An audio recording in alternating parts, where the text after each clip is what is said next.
Di Tiongkok terjadi peristiwa mengejutkan yang berkaitan dengan Federasi Rusia. Mantan Menteri Pertahanan Tiongkok Li Shangfu yang memimpin Kementerian Pertahanan RRT pada tahun 2023 dan sebelumnya menjabat posisi tinggi di Dewan Militer Pusat serta Tentara Pembebasan Rakyat Tiongkok. Dan dia juga membangun kerjasama militer yang sangat erat dengan orang-orang Rusia. Pada akhirnya dijatuhi hukuman mati dalam kasus korupsi.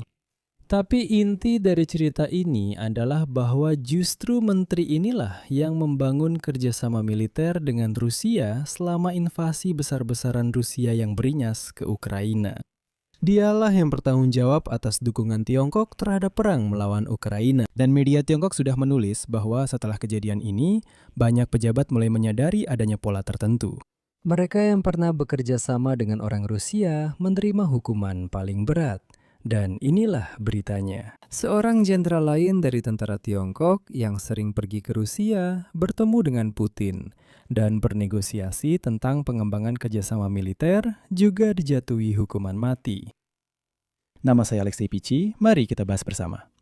Tapi sebelum kita mulai, saya minta Anda untuk berlangganan saluran ini, sukai video ini, dan tulis komentar apa saja di bawah video ini. Itu sangat membantu dalam mempromosikan konten di YouTube. Dan saya akan sangat berterima kasih atas itu. Jadi, mantan Menteri Pertahanan Tiongkok Li Shangfu yang memimpin Kementerian Pertahanan pada tahun 2023 sebelumnya, dia berada di Dewan Militer Pusat, memegang jabatan tinggi di Tentara Pembebasan Rakyat Tiongkok dan sebagainya. Sehari sebelumnya, dia dijatuhi hukuman mati dalam kasus korupsi. Tapi alasan hukuman dan skalanya omong-omong akan mengejutkan Anda, karena Li Shangfu bukan satu-satunya. Li Shangfu yang berusia 68 tahun yang dianggap sebagai orang kepercayaan Xi Jinping dinyatakan bersalah menerima suap dan memberi suap dan dijatuhi hukuman mati dengan penundaan eksekusi selama 2 tahun. Pengadilan juga mencabut semua hak politik Li Shangfu seumur hidup dan menyita seluruh harta pribadinya. Dan pada dasarnya ini adalah tingkat hukuman tertinggi di Tiongkok. Saya ingatkan, Li Shangfu menjabat sebagai Menteri Pertahanan Tiongkok pada bulan Maret 2023 dan hanya bertahan di posisi itu selama 7 bulan. Namun, hal yang paling menarik dimulai pada musim gugur tahun yang sama. Karena saat itu dia menghilang dari publik tak lama setelah kunjungan ke Rusia. Setelah itu diketahui bahwa jenderal tersebut sedang dalam penyelidikan. Intinya adalah kunjungan ke Rusia itulah yang menjadi katalisator dari proses hukum ini. Sebelumnya, Li Shangfu menjabat sebagai Direktur Kosmodrom Xichang, Wakil Komandan Pasukan Dukungan Strategis. Tiongkok. Pada tahun 2017 sampai 2022, memimpin Departemen Pelatihan Pasukan dan Logistik Dewan Militer Pusat Tiongkok. Pada tahun 2018, dia adalah yang pertama, benar-benar yang pertama di antara para jenderal militer tinggi Tiongkok yang terkena sanksi Amerika Serikat. Anda tahu karena apa? Karena terlibat dalam pembelian pesawat tempur Su-35 dan sistem S-400 buatan Rusia. Dan kita akan kembali ke cerita ini nanti. Sumber-sumber Financial Times yang mengetahui data intelijen Amerika menyatakan bahwa kasus terhadap Li Shangfu di Tiongkok dibuka karena pelanggaran dalam pembelian peralatan militer Rusia ini. Selain itu, pendahulu Li Shangfu, Jenderal Wei Fenghe, juga dijatuhi hukuman mati dengan penundaan 2 tahun karena korupsi. Dia memimpin Kementerian Pertahanan Tiongkok dari tahun 2018 hingga 2023. Pengganti Li Shangfu dan Wei Fenghe, Jenderal Dong Jun, yang diangkat sebagai Menteri Pertahanan pada akhir tahun 2023, juga menjadi tersangka dalam kasus korupsi. Sebelum diangkat menjadi menteri, dia adalah Panglima tertinggi Angkatan Laut Tiongkok, dan sebelumnya pernah bertugas di semua divisi utama Angkatan Laut Tiongkok. Pada akhirnya, kasus dari ketiga menteri ini langsung menjadi bagian dari penyelidikan besar-besaran terkait suap di Tentara Pembebasan Rakyat Tiongkok, yang menyebabkan jajaran jenderal Tiongkok kehilangan kepemimpinan.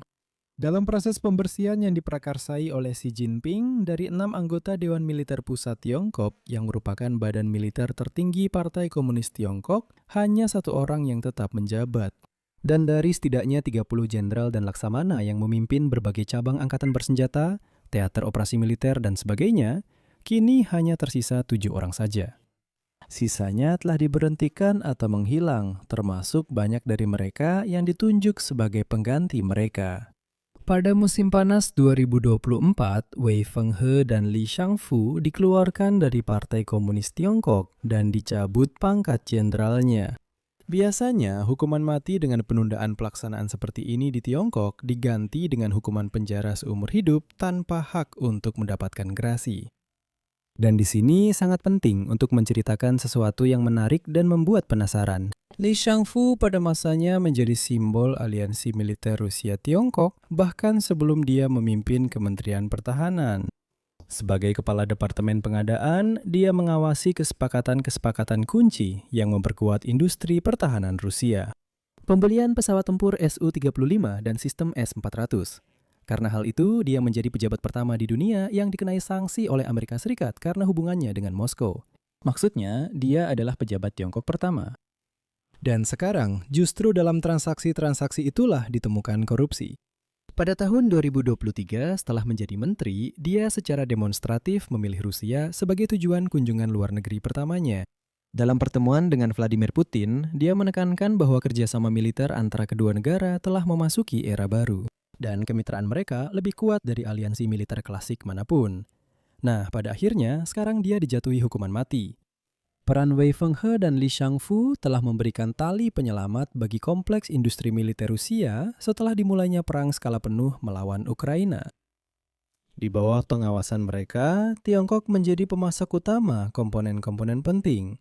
Sekitar 90% dari seluruh mikroelektronika yang digunakan Rusia untuk membuat rudal jelajah dan tank berasal dari Tiongkok. Dua jenderal inilah yang membuat Tiongkok memasok sekitar 70% impor mesin perkakas yang dibutuhkan untuk produksi senjata Rusia. Di bawah Li Shangfu, pasokan truk berat dan peralatan khusus dari Tiongkok meningkat tajam. Hal ini memungkinkan tentara Rusia mengatasi masalah logistik di garis depan ketika jalur kereta api terkena serangan. Lebih dari itu, kedua menteri tersebut mengordinasikan kerjasama sistem.